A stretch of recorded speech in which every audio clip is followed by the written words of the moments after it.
Bueno, hoy arrancamos con el tema número 7, denominado Derecho Material Tributario. Eh, Hasta ahora, este recorrido por las clases de finanzas públicas nos llevó primero a entender el alcance del derecho tributario. Luego nos dedicamos a entender la figura de los tributos, las distintas especies de los tributos.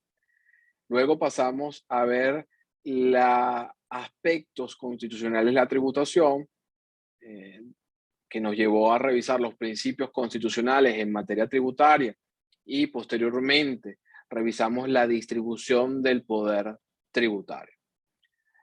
Luego de este recorrido, el tema número 7 tiene que ver con la parte sustantiva, la parte material del código de materia tributaria, que versa sobre las disposiciones principales en materia de la tributación que están recogidas en el Código Orgánico Tributario. De manera que a los fines de esta clase, como a los fines de la revisión de este tema en sus casas, es necesario tener el Código Orgánico Tributario.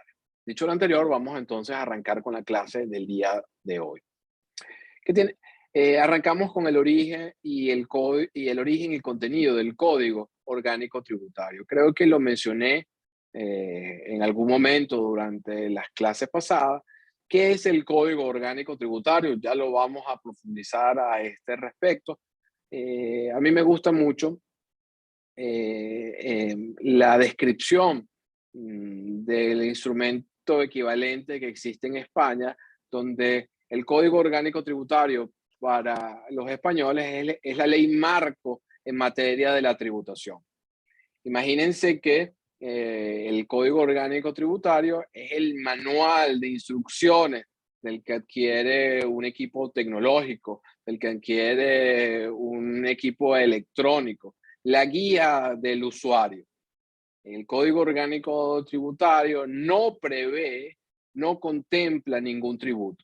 Yo creo que estamos muy claros cuando digo que no hay tributo, no hay ninguna descripción de hecho imponible que dé lugar al pago de una obligación tributaria. Por el contrario, el Código Orgánico Tributario lo que contiene son los principios, la regla para poder cumplir las obligaciones tributarias previstas en instrumentos legislativos emanados de la Asamblea Nacional. De manera que fíjense que estamos frente a dos planos distintos. En este sentido, el Código Orgánico Tributario tiene su antecedente más lejano en la llamada Ordenanza Tributaria Alemana de 1919, que tenía por objeto unificar y sistematizar las distintas normas tributarias con el objeto de facilitar su cumplimiento.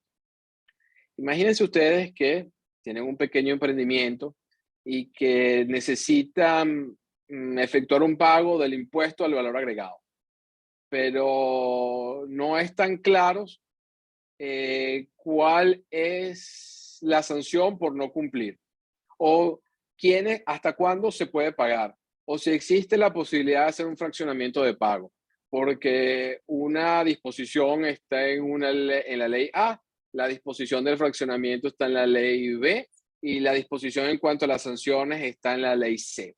Precisamente para evitar esta dispersión, los alemanes decidieron unificar en un solo instrumento normativo eh, todas estas normas vinculadas con el cumplimiento de las obligaciones tributarias. En el contexto venezolano, nuestro primer código orgánico tributario data del año de 1982. Y este primer código orgánico tributario venezolano tiene su origen en un importante proyecto de código que se denominó Modelo de Código Orgánico Tributario para América Latina, que fue financiado por la OEA y la BID, la Organización de Estados Americanos y el Banco Interamericano de Desarrollo. Estos entes supranacionales encargaron a una comisión de destacados tributaristas latinoamericanos la preparación de un proyecto de Código Orgánico Tributario para los países de América Latina, que sirviera de guía, que sirviera de referencia para la materia tributaria en la región.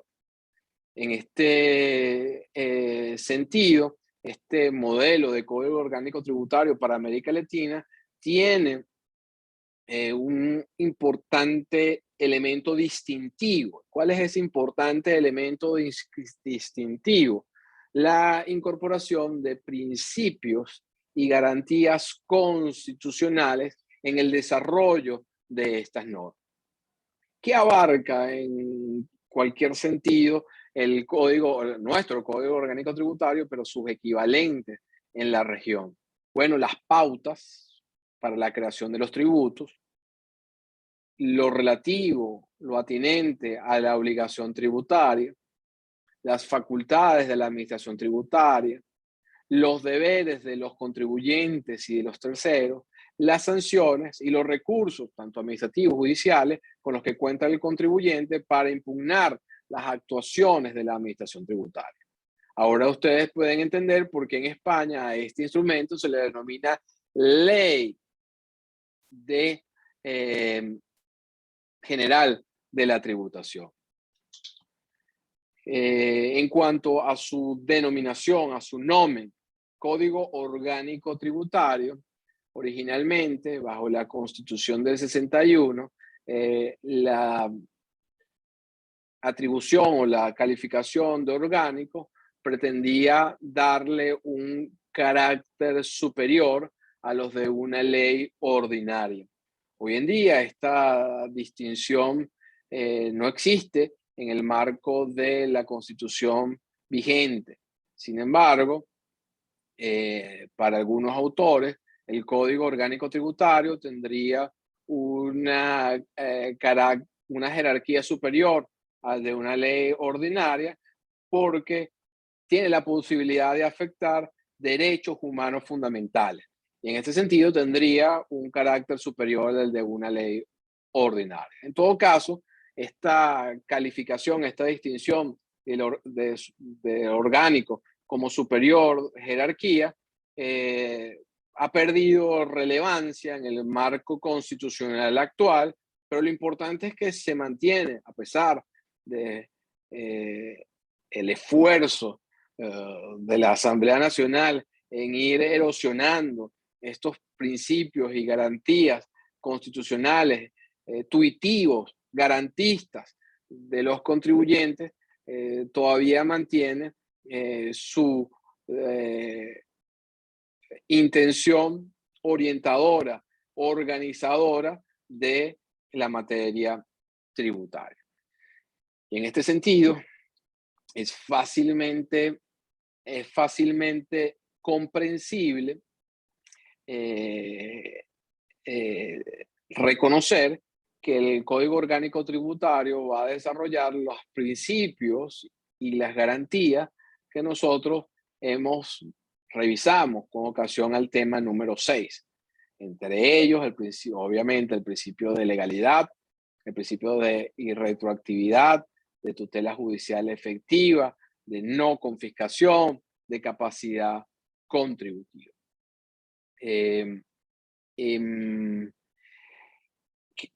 ¿Cuál es un poco el ámbito, cuál va a ser un poco la metodología para examinar este aspecto material de la tributación o el derecho tributario material? Bueno, vamos a hacer un examen exegético de las disposiciones fundamentales del Código Orgánico Tributario. Por exegético, ustedes conocen, nos referimos al examen artículo por artículo de este instrumento normativo. Por lo cual, como le decía al principio, resulta necesario que cuenten con como material de estudio del Código Orgánico tributario.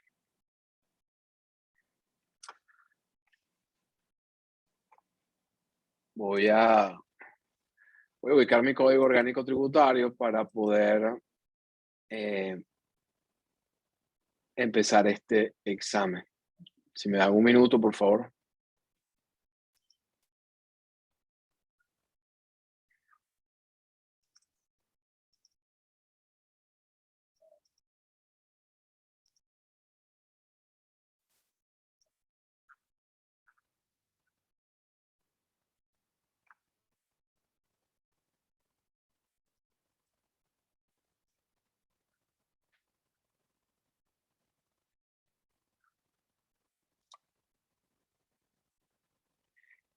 Iniciamos entonces este examen exegético del Código Orgánico Tributario, refiriéndonos al ámbito y aplicación de este instrumento normativo.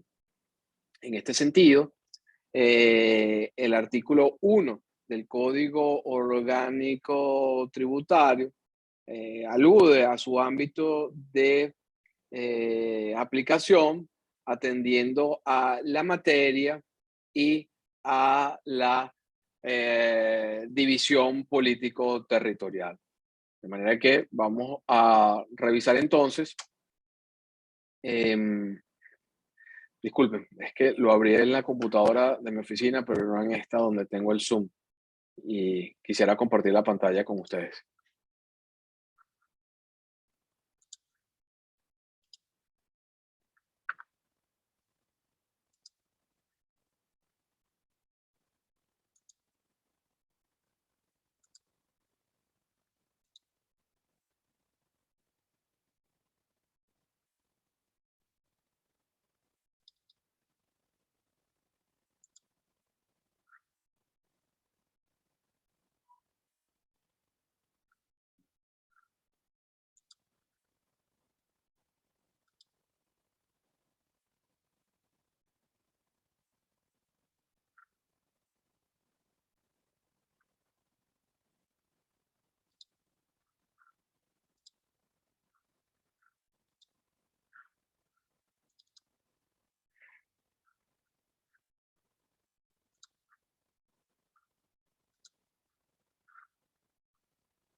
En este sentido,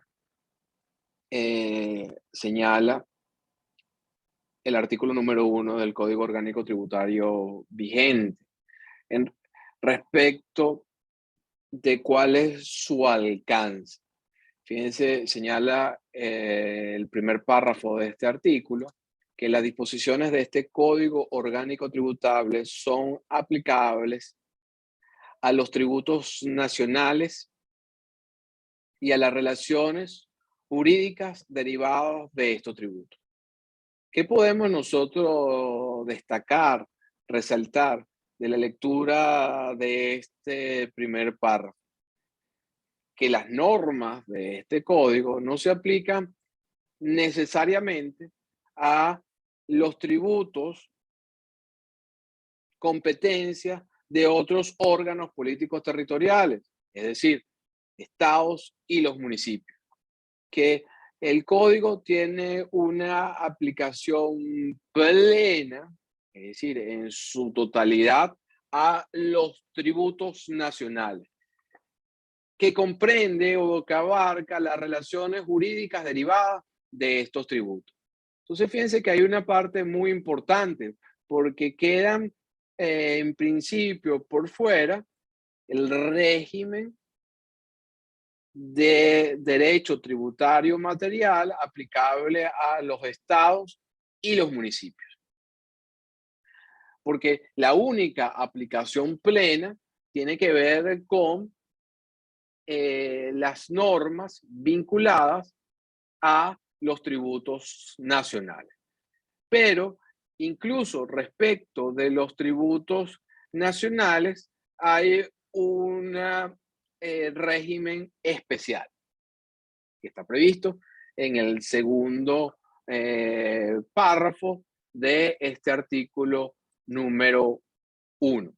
Señala este segundo párrafo lo siguiente. Para los tributos aduaneros, el Código Orgánico Tributario se aplicará en lo atinente a los medios de extinción de las obligaciones, los recursos administrativos y judiciales, la determinación de intereses y en lo relativo a las normas para la administración de tales tributos que se indican en este código. Para los demás efectos tendrá carácter supletorio. Entonces, fíjense que, como se recordarán, de conformidad con lo dispuesto en el numeral número 2, el artículo 156, es de competencia del Poder Nacional todo lo atinente a los impuestos de importación y exportación. Y en cuanto a la regulación material de estos impuestos, que abarcan o que se incluyen bajo el paraguas de los tributos aduaneros, aludiendo a las aduanas como el punto de control de las operaciones, de las transacciones de importación y exportación de mercadería, dice que hay una aplicación directa únicamente en cuanto a los medios de extinción de las obligaciones, los recursos, la determinación de los intereses y en las normas para la administración de tales tributos. Para los demás efectos se aplicará con carácter supletorio. Y la pregunta que creo que deben estarse haciendo ustedes es ¿por qué, siendo este un tributo de carácter nacional, que en principio, de conformidad con lo establecido en el primer párrafo de este artículo, tiene una aplicación plena y directa a las normas del código, solamente estas materias específicas en relación con los tributos aduaneros tienen una aplicación directa y para las demás tienen carácter supletorio? Un poco se ha justificado esta aplicación supletoria del Código Orgánico Tributario para la materia aduanera, atendiendo a la especialidad que tiene este ámbito. Muchas de las relaciones vinculadas a la aduana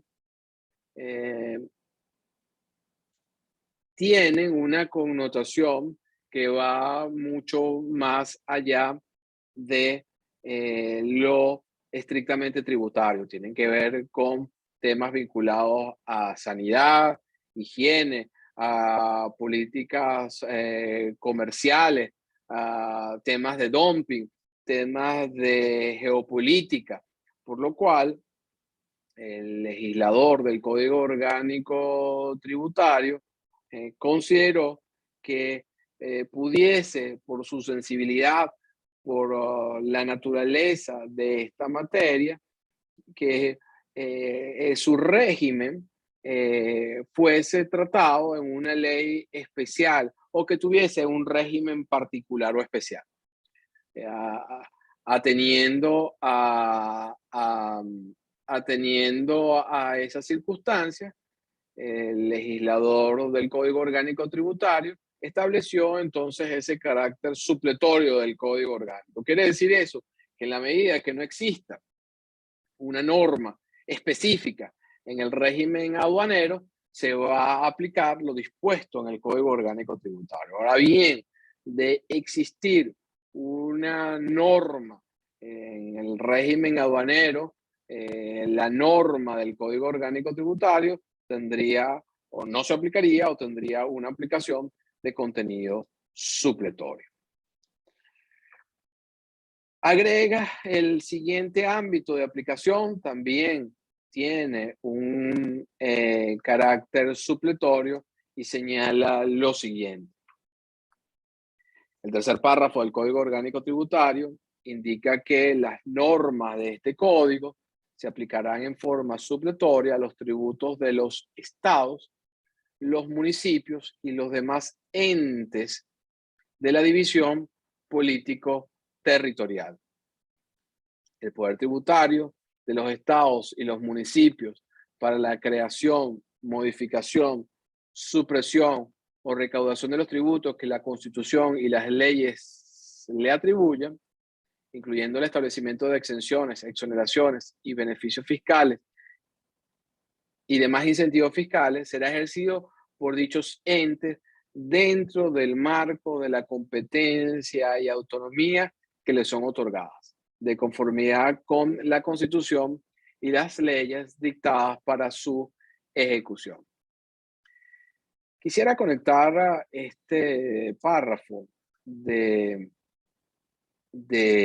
Código Orgánico Tributario con la discusión o la conversación que tuvimos respecto al tema de las potestades tributarias de los entes políticos territoriales, particularmente la potestad tributaria originaria y derivada, donde, si bien nosotros habíamos reconocido que tanto la doctrina como la propia jurisprudencia del Tribunal Supremo de Justicia admite sin ambages que los estados y los municipios tienen un poder tributario originario, nosotros habíamos advertido a propósito de un trabajo de los profesores Adriana Vigilanza y Elsa Ramírez Rachi, los peligros de este entendimiento del poder tributario de estados y municipios como absoluto e ilimitado. Y aquí, en este artículo que acabamos de leer, tenemos una manifestación del peligro de esta o en mi criterio, falsa o errada concepción del poder tributario de los estados y los municipios. Si ustedes leen atentamente este tercer párrafo, se habla que el poder tributario de los estados y los municipios es independiente del poder nacional y debe ejercerse sin ningún tipo de limitaciones dentro del marco de la Constitución y la autonomía que les otorga la propia Constitución. Ahora bien, quisiera volver sobre mis pasos y comentarles lo que hablé iniciando la clase del día de hoy. En el Código Orgánico Tributario no se establece la creación de ningún tributo, ni impuestos sobre la renta, ni impuestos sobre sucesiones, ni impuestos sobre inmuebles urbanos, ni impuestos sobre apuestas y juegos lícitos. No hay ningún ejercicio de la potestad tributaria en el contexto del Código Orgánico Tributario. Recordemos otra vez que el Código Orgánico Tributario a lo que se refiere son a las reglas del juego. Por lo cual, pareciera descontextualizado esta inclusión de este párrafo, porque el Código Orgánico Tributario en manera alguna condiciona el ejercicio del poder tributario. Por lo cual, si nosotros entendemos que no está en juego el poder tributario cuando nos referimos a las normas de este código, esta aplicación supletoria que hace el Código Orgánico Tributario resulta censurable. ¿Qué queremos decir? ¿Qué queremos decir con esto? Bueno, es que las reglas del juego deberían ser aplicables a la República, a los estados y a los municipios sin ningún tipo de restricción o sin ningún tipo de condicionamiento. Al final, se trata de la manera como se va a exigir el cumplimiento de los tributos asignados a cada uno de los entes políticos territoriales. De manera que un contribuyente debería tener claridad que, por ejemplo, la prescripción es igual ya sea respecto del impuesto sobre la renta que del impuesto municipal a las actividades económicas del municipio Sucre del estado Miranda. ¿Y a qué situación conlleva esta aplicación supletoria del código a los estados y los municipios? Bueno, genera situaciones de inseguridad jurídica, genera situaciones que muchas veces pueden ser contrarias incluso a las disposiciones constitucionales. Utilicemos el mismo caso de la prescripción. El Código Orgánico Tributario establece que la prescripción de las obligaciones tributarias es de 6 años. Ya sabemos que esa norma solo aplica para los tributos nacionales. Bueno, pero ¿cuál es la situación práctica? Que como el código aplica en forma supletoria a los municipios, bueno, nosotros podemos tener, por ejemplo, un régimen de prescripción de 6 años, igual que el código en el municipio Sucre, el estado Miranda. Pudiésemos tener un régimen de prescripción de 10 años en el municipio de Latillo. Pudiésemos tener un régimen de prescripción de 15 años en el municipio Maracaibo. Pero cuando se establece un régimen de prescripción que por 15 años, precisamente porque el régimen del Código Orgánico Tributario no aplica para los estados y los municipios, bueno, ese régimen de prescripción que haría prácticamente inextinguible las obligaciones en materia tributaria, puede, y sin duda alguna sucede, atenta contra la seguridad jurídica, la capacidad contributiva y el derecho de los contribuyentes a que se extingan las obligaciones tributarias por el transcurso del tiempo sin que su acreedor hubiese ejercido el derecho correspondiente. Tomemos en cuenta, además, que en Venezuela existen aproximadamente 330 municipios, más o menos, no me sé el número exacto. Bueno, cada municipio pudiese tener un régimen muy parecido o distinto. No lo sabemos porque hay que acudir a el Código Orgánico Tributario Local para establecer cuál es ese régimen. Pero ¿qué ha pasado en la práctica? Así como hay muchos municipios que tienen sus propias normas en materia de derecho tributario material, muchas de ellas que pudiesen estar afectadas de inconstitucionalidad al violar principios y garantías constitucionales.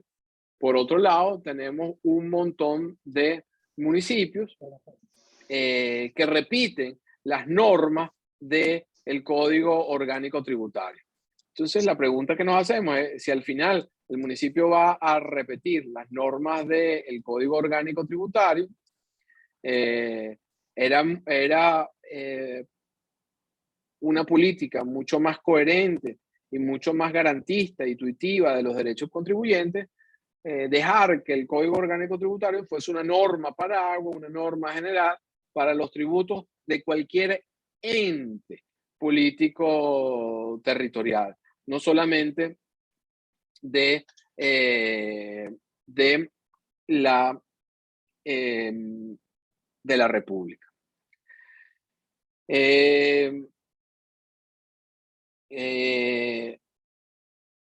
Finalmente establece el último párrafo de este artículo 1, que para los tributos y accesorios determinados por administraciones tributarias extranjeras, cuya recaudación sea solicitada a la República, se aplicará el código en lo referente al cobro ejecutivo. De manera que lo que se prevé aquí es que la Administración Tributaria Venezolana podrá colaborar con administraciones tributarias de otros países y para que, por ejemplo, el fisco español pudiese cobrarse una cantidad de dinero que le corresponde a un contribuyente que tiene bienes en Venezuela, bueno, ese cobro se hará utilizando las normas del Código Orgánico Tributario en materia del cobro ejecutivo. De manera que volviendo un poco a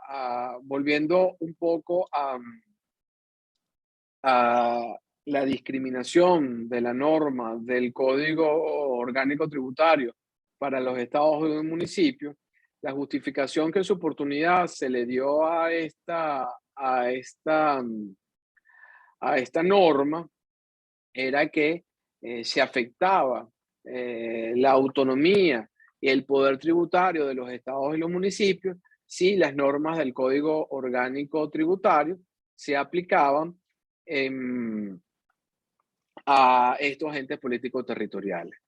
Esta posición, y creo que ustedes pueden advertirla, no se compadece con el entendimiento de las normas que integran el Código Orgánico Tributario, donde no existe ningún tributo, sino existen las normas para aplicar esos tributos o para crear esos tributos. De manera que, en modo alguno, la circunstancia o el hecho de que el Código Tributario se aplicara a estados y municipios afectaba ese denominado poder tributario que tienen estos entes políticos territoriales. Y precisamente viene en función de ese falso entendimiento del poder tributario de los estados y los municipios.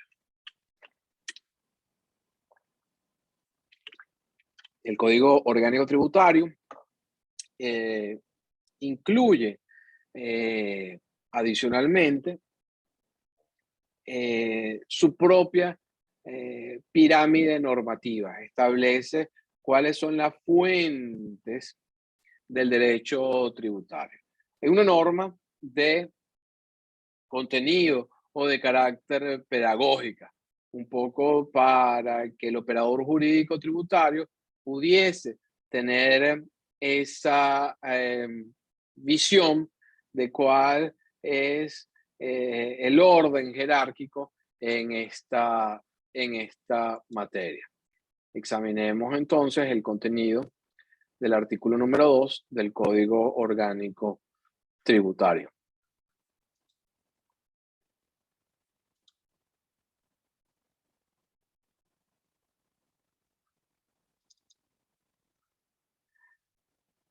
Señala el artículo 2, constituye fuentes de derecho tributario.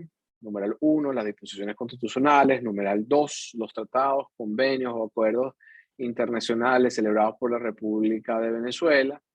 Numeral 3, las leyes y los actos con fuerza de ley. Numeral 4, los contratos relativos a la estabilidad jurídica de regímenes de tributos nacionales, estatales y municipales.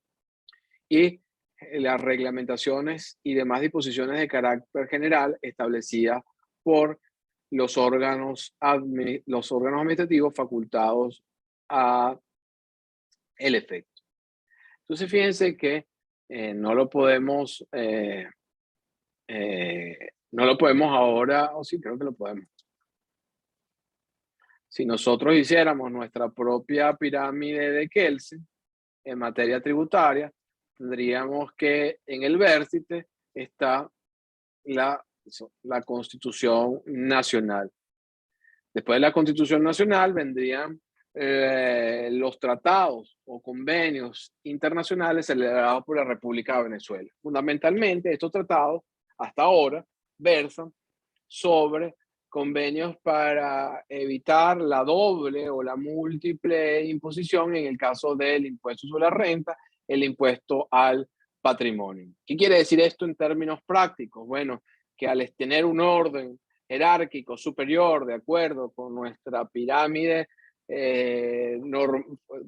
normativa en materia tributaria, esos tratados o convenios internacionales tendrán una aplicación preferente respecto de el siguiente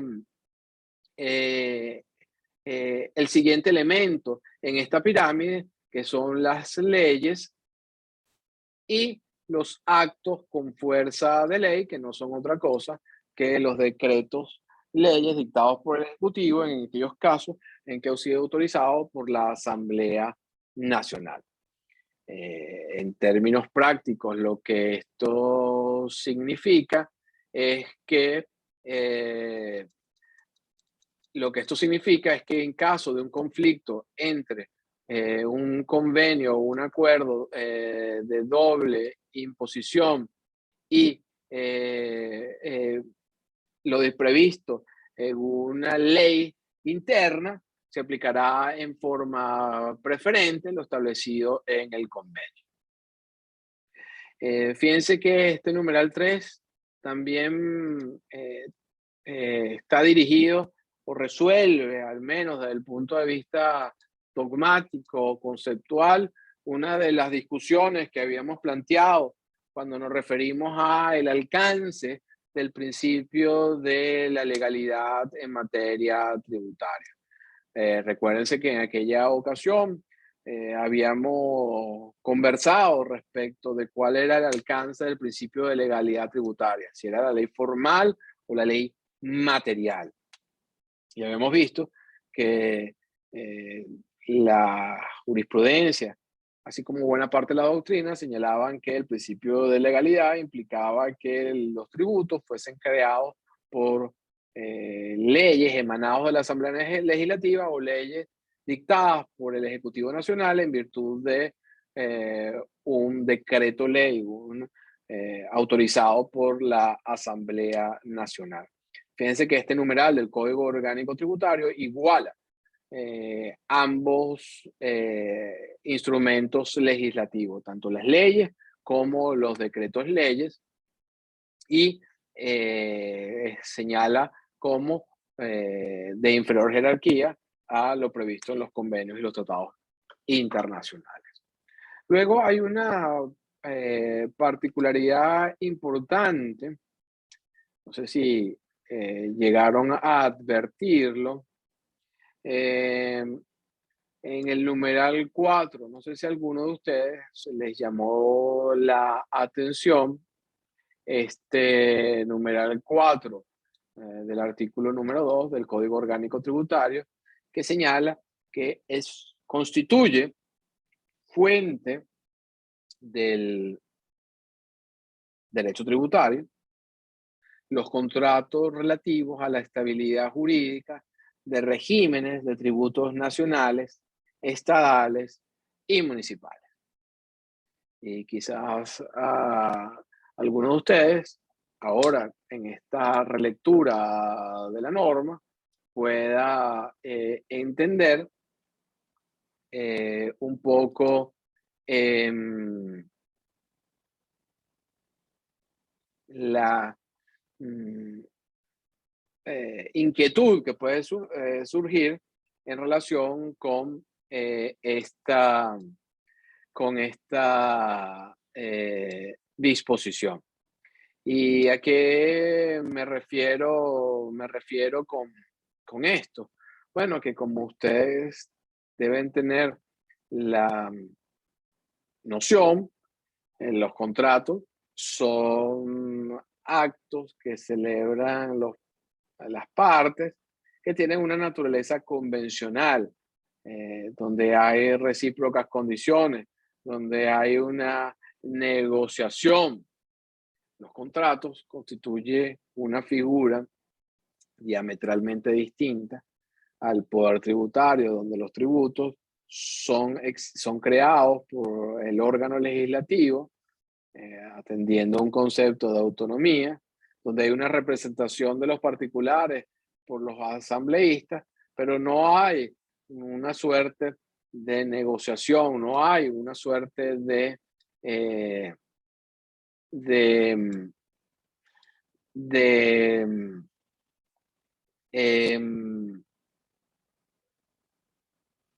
acuerdo entre el ente legislativo y los particulares. En otras palabras, imagínense entonces que los industriales del sector plástico, por ejemplo, acuden a la Asamblea Nacional para negociar que se les fije una alícuota del impuesto a la renta, una alícuota del impuesto sobre el valor agregado menor a la que tienen otros contribuyentes. La pregunta es si estos contratos de estabilidad jurídica a los que alude este artículo número 2 del Código Orgánico Tributario tienen esa característica, porque eso implicaría una negación del propio principio de legalidad tributaria. Y un poco lo que tendríamos que referir es que no es ese el sentido de estos llamados contratos de estabilidad jurídica. No se refiere a que los particulares van a negociar los términos de la aplicación de los tributos. Se trata de una figura muy novedosa, lastimosamente no aplicada a la fecha, por la cual lo que se le garantizaba a los contribuyentes y en particular tenía como sentido atraer inversionistas, es que a ese grupo para contribuyentes o de inversionistas se les garantizase las condiciones tributarias vigentes al momento de la celebración del contrato.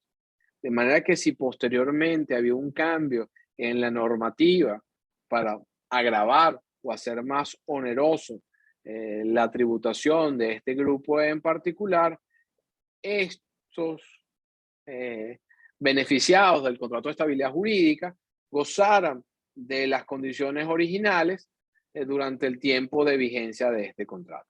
Entonces, imaginemos que nosotros queremos recuperar el área de petróleo, pero hay muchos inversionistas que están preocupados por los constantes cambios en materia tributaria, cómo esto puede repercutir en el retorno de su inversión, en lo oneroso que pueda ser, y estos inversionistas celebran un contrato de decir, bueno, durante los próximos 48 meses, estos inversionistas del sector telecomunicaciones, del sector petróleo, del sector aluminio, se les va a garantizar que los tributos que existen a la fecha o determinado tributo se mantendrá su vigencia a pesar de que se verificase un cambio normativo. Fíjense ustedes que se trata de una medida para atraer inversiones extranjeras, garantizar un régimen tributario favorable, atendiendo a un reconocimiento, desafortunadamente, que el régimen tributario está sujeto desafortunadamente, a modificaciones o cambios, atendiendo a las necesidades fiscales o presupuestarias del gobierno. Para evitar estos cambios sobrevenidos que pudiesen afectar la posición de un determinado particular, en especial un inversionista extranjero, se garantiza entonces estos contratos de estabilidad jurídica. Sin embargo, como ya les adelanté previamente, estos contratos no han sido celebrados por el Ejecutivo, no ha habido ningún interés en celebrar ningún contrato de esta naturaleza. En la clase del día miércoles vamos a continuar este examen exegético del Código Orgánico Tributario, particularmente para revisar lo atinente a el desarrollo legal del principio de legalidad tributaria y revisar la vigencia de las leyes tributarias, dos temas importantes de cara a la evaluación. Creo que tengo una pregunta aquí. Disculpa que no la conteste contemporáneamente el que las hacen, pero es que si sigo mi ayuda a memoria y si me salgo de mi ayuda a memoria, me salgo del chat. Dice Dailies. Los estados y los municipios, a través de esta regulación, se les da un poder originario tributario. Pues no es que se le da, la discusión es si ellos tienen o no un poder tributario originario, atendiendo daily a lo que está previsto en la Constitución. Para las Tribunal Supremo de Justicia y la dogmática tributaria ya tienen un poder tributario originario. La crítica es que ese mal entendimiento del poder tributario originario lleva a situaciones como la establecida en el artículo número 1 del Código, donde el Código se aplica en forma supletoria a los estados y los municipios, sin una auténtica justificación, porque el Código Orgánico Tributario no crea tributos. Bueno, nos vemos en la clase del día miércoles. para continuar el tema número 7. Ya el material atinente a este tema ya lo subí. Y bueno, al finalizar esta semana montaré las grabaciones correspondientes a la clase del día lunes y el día miércoles. Ya las fechas del examen están fijadas para 7 y 9 de febrero. El examen va a ser oral. Le van a hacer 3 preguntas para contestar 3 preguntas de carácter práctico en función de las clases y el material que está en la página en el aula virtual. Bueno, señores, nos vemos en la clase del día miércoles. Gracias.